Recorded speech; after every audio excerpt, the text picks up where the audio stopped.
Hello and welcome to the IBMS Biopod. I'm Rob. And this is Becca. These Biopods will give you an insight into Congress with exclusive interviews, behind the scenes chit chat and maybe even a drop of science. So put down your pipettes, move away from the microscope and get ready for a Biopod Deep Dive.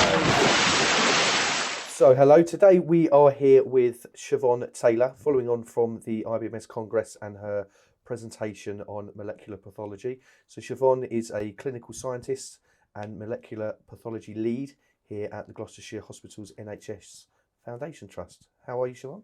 I'm good, thank you. Good stuff, good to hear. So Rob's just going to run you through some questions, so hand over to Rob. So first of all, just so the listeners know a bit more about you, tell us a bit about yourself and how you got into biomedical science and what your job entails. Sure. I guess it started from quite an early age. I, for some family personal reasons, decided I wanted to work in cancer research. And I was doing just before my GCSEs about this point, and my teachers had said to me that I wouldn't get my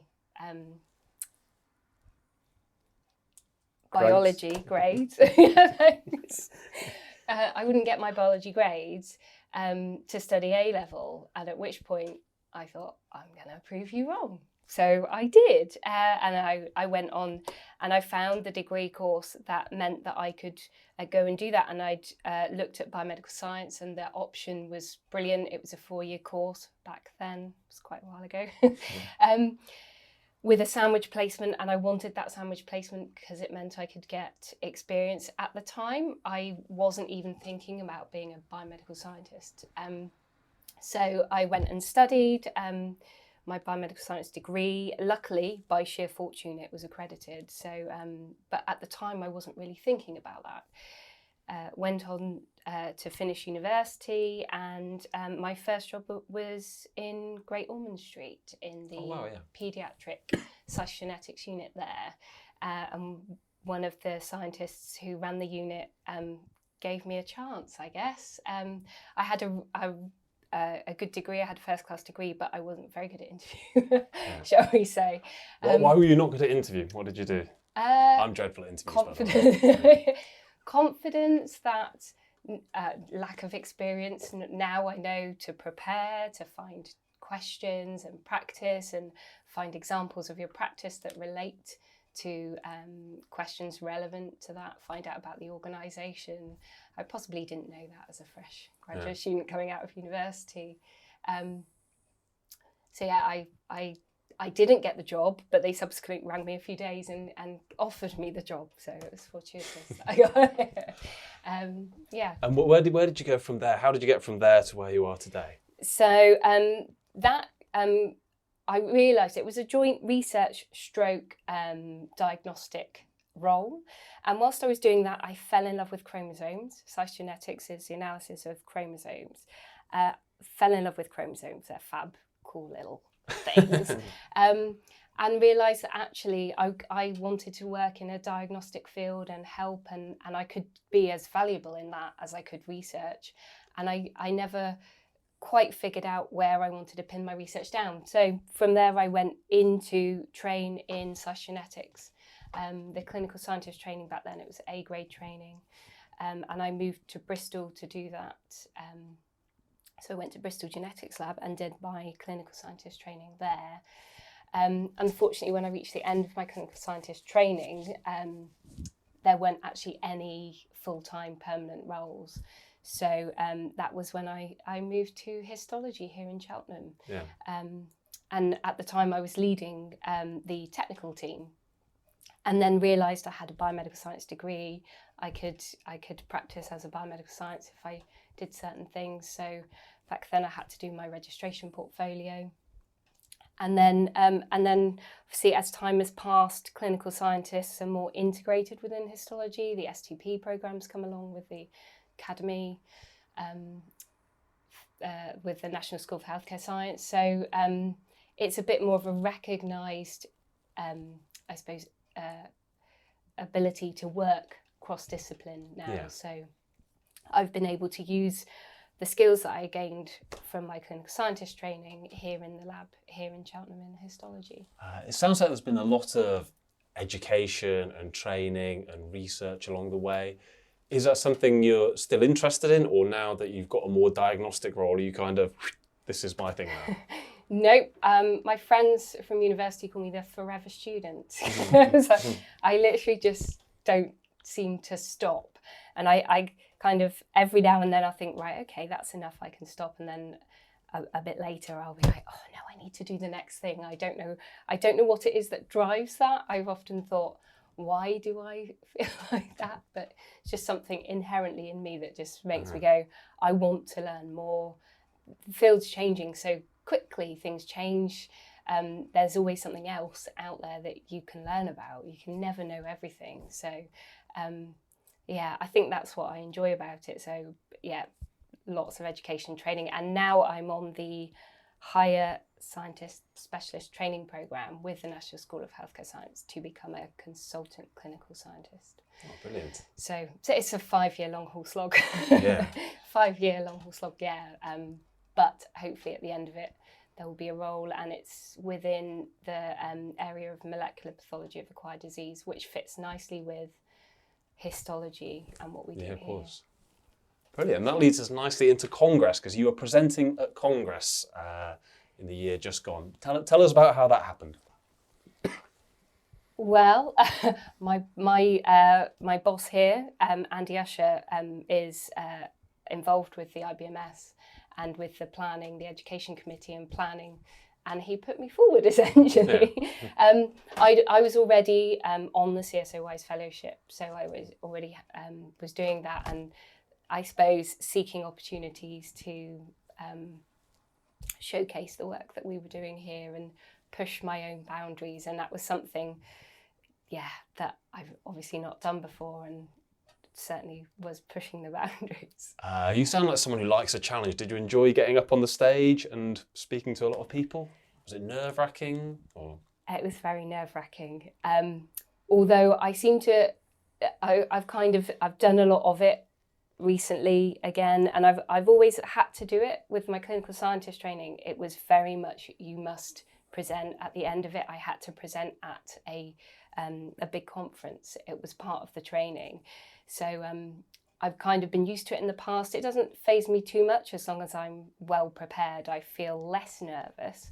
And I think some of the techniques say try and harness that nervousness and make it into excitement. I'm not sure that I've actually managed that, but yeah. I try and tell my kids to do that. I think it was Tony Blair used to make sure he didn't go to the toilet before he went on stage and did a main speech, so he delivered it with urgency, apparently. Okay. So you could try that next time. I'll consider that. Yeah. But tell us a bit about the work that you presented, because I'm holding the latest copy of the Biomedical Scientist, which you wrote the cover feature for, on molecular pathology and delivering real-time PCR in a routine histopathology service. Tell us about this work and why it came about, because normally there's a problem and then a process and then a solution, I assume. What was the problem here in your lab? I guess the testing that this does is, historically it's never been done within a histology lab. It's done in these specialised centres where they have the expertise, the specific equipment, the skills to be able to undertake this highly skilled work. And so I'd never really considered that in a histology environment we would be able to do that kind of testing. And it was one of our pathologists, Dr. Modada, came to me one day and said he'd just come back from a conference, and he was like, he also has an interest in genetics and genomics. He said, have you seen this fab piece of equipment? And it, you just pop your wax curl into the machine and it gives you a result within an hour or so. And I was like, no, I've not heard of this. And I was a bit cross with myself really for not having heard of it before. And then at the same time, it was a bit fortuitous. Some of the oncologists had been approached by one of the drug companies who supply one of the drugs for colorectal cancer. And they were wanting to work in partnership with a company to deliver rapid testing for some of these targets in cancer. And I have an interest in that kind of thing anyway.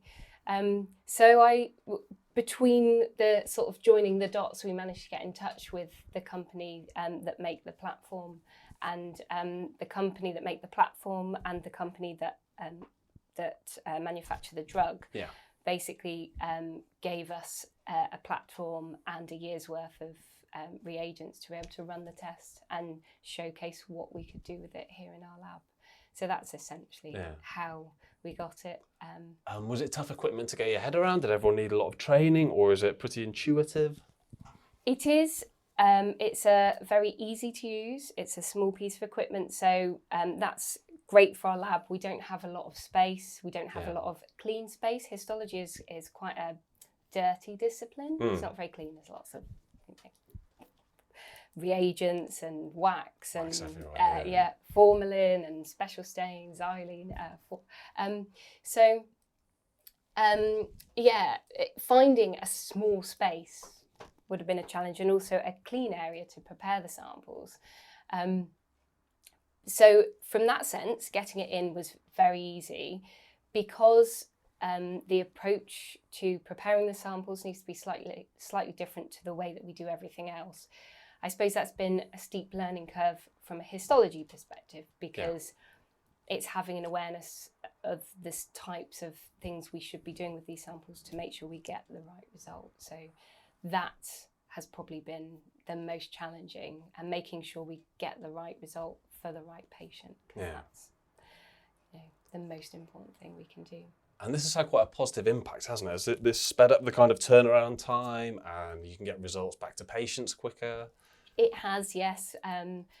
So we use the, in melanoma, it's been really good. The clinicians are very happy with our rapid turnaround times, whereas before we had to outsource that testing.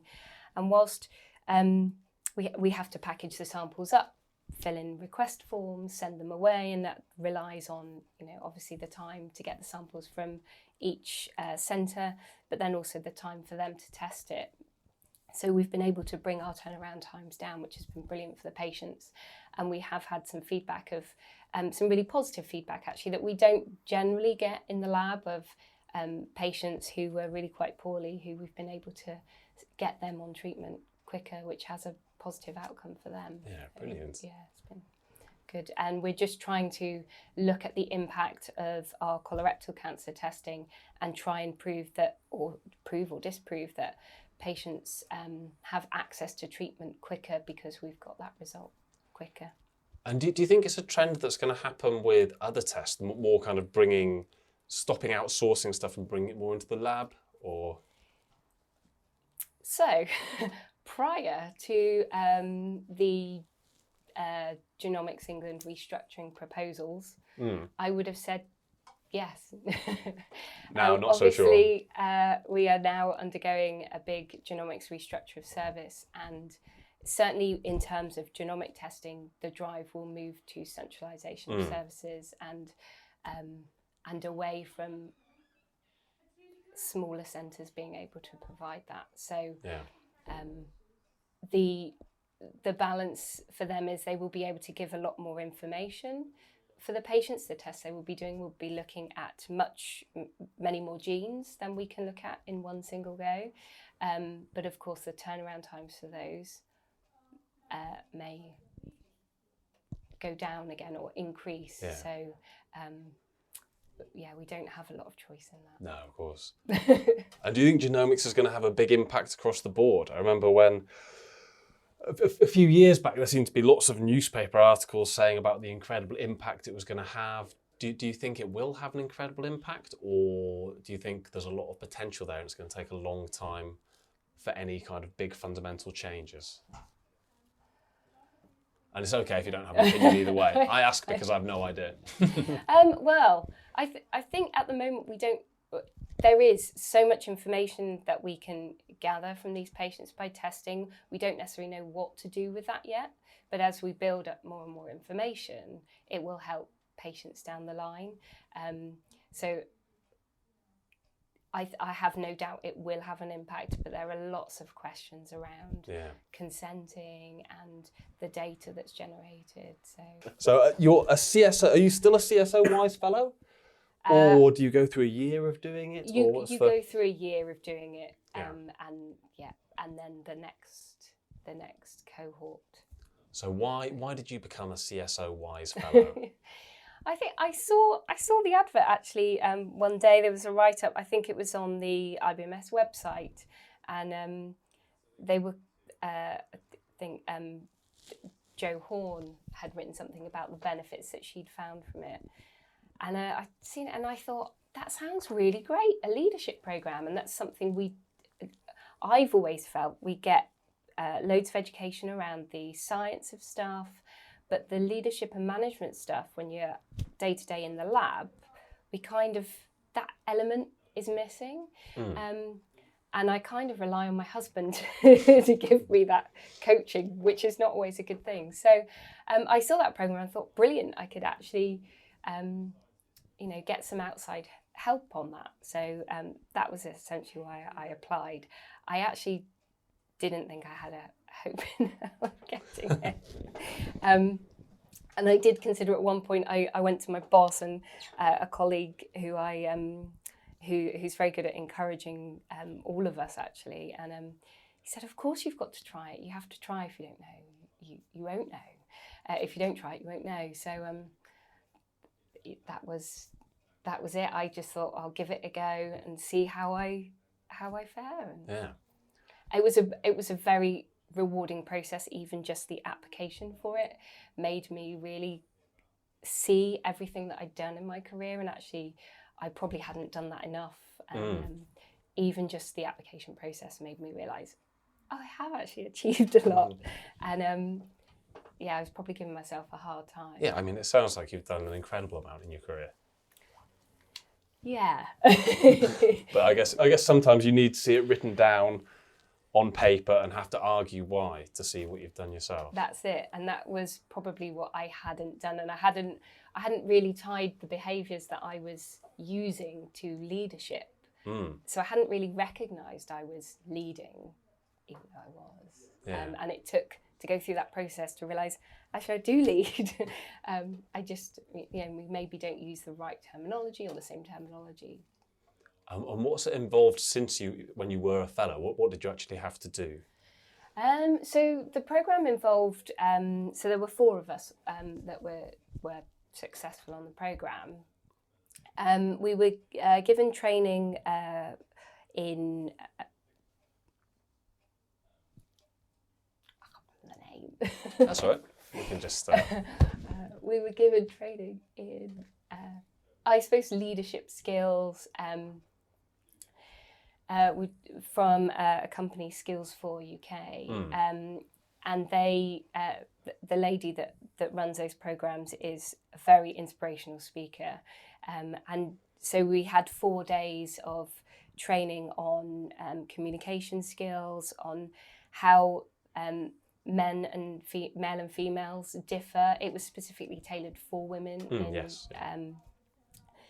So the differences in our communications, and then how to promote yourself, I guess, which I've always found quite a challenge. That's not something I tend to do, but actually it's quite important. Yeah. The importance of networking and getting outside of your silo. And I'd always thought, well, I didn't need to network in a hospital environment, but actually it's so important. Those disciplinary communication is really important. So we had the 4 days leadership program, and then there was also meetings for this, lots of work going on around the NHS long-term plan, so lots of NHS England meetings around that, which I was really fortunate to attend, the CSO Wise, the CSO conference, and also the WISE conference later on in the year. So, and then speaking opportunities, speaking at the leadership day for the next CSO WISE applicants. So, and having become involved in leadership more yourself, is there anything that you see in people who have been kind of leaders or mentors to you where you're like, aha, that's why they were a good leader? What do you value most in leadership, do you think? Is it motivating people, or open communication, or knowledge, or networking? I think it's probably a bit of all of it. I think the communication's really important because when you're trying to lead and trying to make changes for the good, you need to really communicate that. In this environment, we need to communicate to our clinicians when things are going well or not so well to manage their expectations. So I think communication is a really good thing. In leadership as well, compassion and empathy with people is quite important. So you've got a very busy family life, Siobhan. What how do you manage to juggle having 2 young kids, a busy job, all the extracurricular stuff you're doing, all the extra work? How do you manage to squeeze it all in? And what advice would you give to other people who are maybe in a similar position, who want to extend themselves professionally, but think, I can't, I've got 2 young kids. I've got to finish my job, clock out on time, get home, get them to bed. How have you dealt with that, and how should other people deal with it? So generally I work in the evenings when the children have gone to sleep.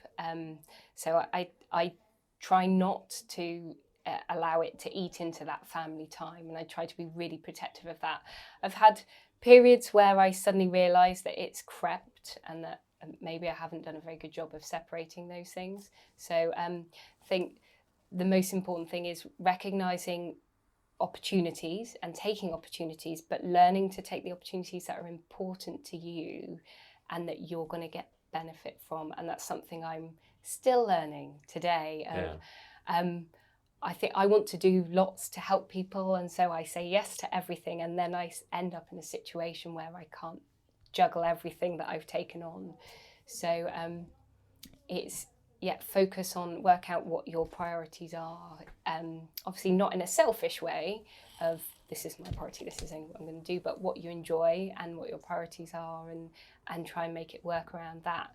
And I guess I can't remember what I was going to say. That's right. Well, I suppose, what advice would you give to anyone who is, because the CSO WISE Fellowship is specifically for kind of mid-career women working in science, is that right? Yeah. If people are thinking of going on it, or they want to get some of those attributes, what would you recommend that they do? Is it a case of looking at themselves and the work they've done?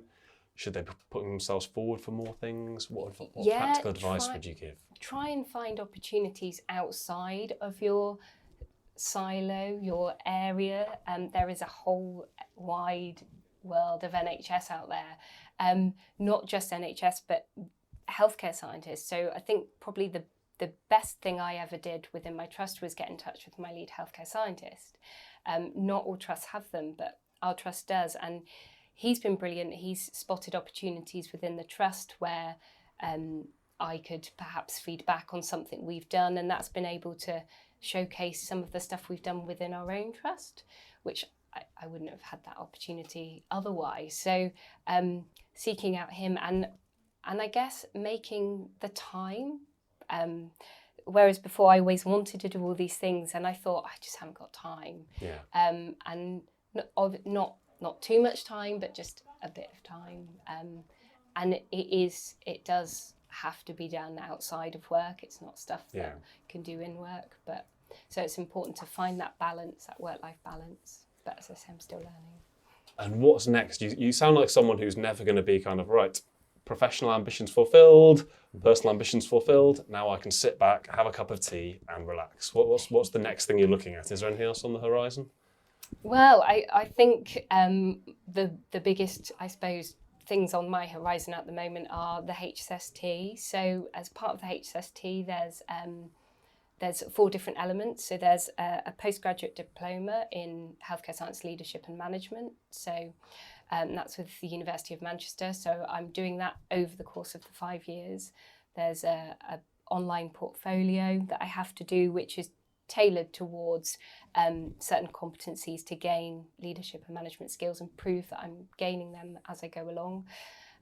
There is exams for the Fellowship of the Royal College of Pathologists. So over the course of the 5 years, slotting them in, Yeah. and a research project. So Busy. I may have a busy 5 years. How far in it have you started it now? I only started in September. Ah. So 5 more years of deadlines and heavy workloads. yeah, so yeah, not stopping, No. keep going, and of course with the genomic restructuring, I think there's lots of work going to be involved in shifting over to that and making sure Yeah, of course. we do that right. Well, I shall now pass you over to James for the quick fire round, one of our regular rounds. Okay, Siobhan, are you ready? Yeah. Okay, Siobhan Taylor's quick fire round. What's your favourite pathogen? You So- could have a favourite chromosome if you wanted to go away from pathogens. Oh, I quite like chromosome 17 because it's got a little bow tie. No, he's got like a, I don't even know why I've referred to him as a he, but he's a cute little chromosome. We'll go with 17. HER2's on chromosome 17 as well. What's your favourite piece of lab equipment? Oh, the microscope. The microscope. You can do so much, and you can look at lots of different things, lots of different tests, but you need a microscope, and yeah, very important piece of equipment. Describe your job in 3 words, if possible. Varied, worthwhile, and rewarding. What's the best piece of advice you've ever been given? I think for me it was believe in yourself, because if you don't believe in yourself, how can you expect anyone else to believe in you and respect you and follow you as a leader? So. And lastly, who's your science hero? I don't really have one. It's really bad. I don't really have a science hero. Watson and Crick, they discovered DNA. There you go. That's a good hero. There you Good go. couple of heroes. Yeah, indeed. So, back to Rob, lastly, for the overrated, underrated, and correctly rated round. Okay, Sean. Team building exercises, overrated, underrated, or correctly rated?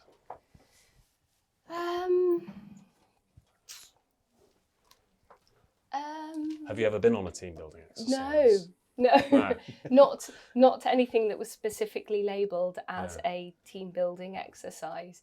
So I'm not sure that I can actually give a fair.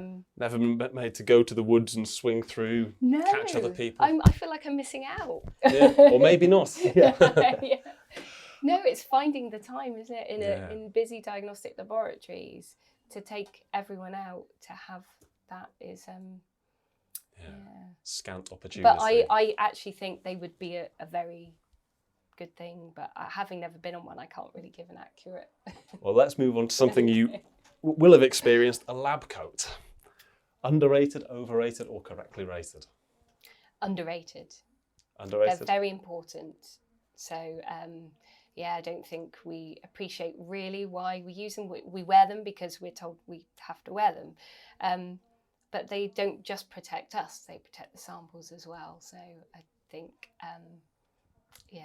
underrated. Underrated. Socialising with colleagues. We always tell people to answer this one very carefully in case their colleagues are listening. Well, my colleagues will tell you these days with 2 young children and everything else I do, I'm probably not as sociable as I probably could be. I think it's great to get outside of work with your colleagues and go and have food or have a drink and get out of that working environment. It's great to get to know people and actually you probably get on better in work doing so. Yeah. I just don't get much chance to do it. No, I imagine not. No, so I think it's a good thing. Yeah. Messages in birthday cards and leaving cards. You know, you have to write people a little note. Yeah. Underrated, overrated, or correctly rated? From a perspective of writing it, I would say overrated because I go, what am I going to write? It's the same thing as everyone else. from a perspective of receiving one and being a bit of a sentimentalist and keeping things and looking back in years to come, it's really nice to read those. And I've kept my leaving cards from, because I'm a bit straight. I'm not a hoarder, but I'm a bit sentimental. So so from that perspective, it's really nice and to remember people and look back. So maybe correctly rated. Correctly rated. Yeah. Do you have a go-to message? Mine is always good luck or all the best. I alternate between the two. Best wishes. Good luck and best wishes. Yeah. No, I'm really rubbish at. Covers lots of eventualities. Best, best I wishes always and have good this luck. grand plan of I'm going to write something that's tailored to the specific person, and I have lovely notes from people where they've written ditties and things, and I'm just. Brain can never come up with something, so it just ends up being something much the same. I think you'll know something about this, using social media, probably specifically to promote the workplace and the work that you're doing.